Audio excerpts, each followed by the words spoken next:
दोस्तों, आपने हमारे पिछले एपिसोड्स में 5 ज्योतिर्लिंगों की कथा सुनी थी। आज हम भीमाशंकर ज्योतिर्लिंग की स्थापना की कहानी सुनेंगे।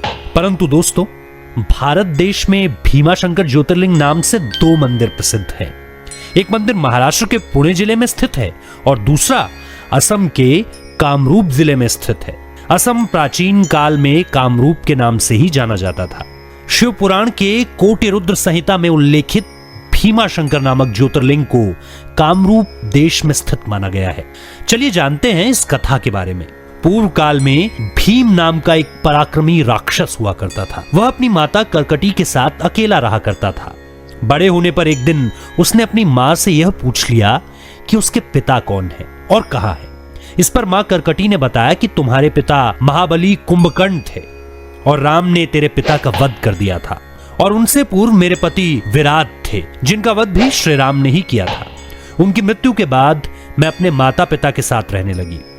एक दिन उन्होंने अगस्त मुनि के शिष्यों को आहार बनाना चाहा, तो उसे विष्णु भक्त शिष्य ने मेरे माता पिता को भस्म कर डाला। इसके बाद मैं एकांत में इस पर्वत पर रहने लगी। अपने पिता और सभी परिवारजन की मृत्यु का कारण पता चलने पर उसने विष्णु और देवताओं से बदला लेने का निश्चय किया। भीम ने ब्रह्मा जी की 1000 वर्षों तक तपस्या की और उनसे बहुत ताकतवर होने का वरदान प्राप्त कर लिया।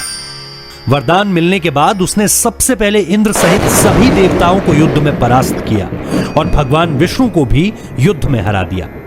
फिर उसने पृथ्वी को जीतना आरंभ किया और सबसे पहले उसने कामरूप देश के राजा सुदक्षिण के राज्य पर हमला किया और उसे हराकर कारागार में बंदी बना दिया। महाराज सुदक्षिण भगवान शिव के बहुत बड़े भक्त थे।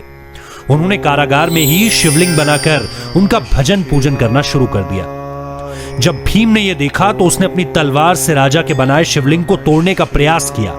ऐसा करने पर शिवलिंग में से स्वयं भगवान शिव प्रकट हो गए और उन्होंने अपने पिनाका धनुष से असुर भीम की तलवार के 2 टुकड़े कर दिए और फिर भगवान शिव ने अपनी ओंकार मात्र से ही उसे भस्म कर डाला।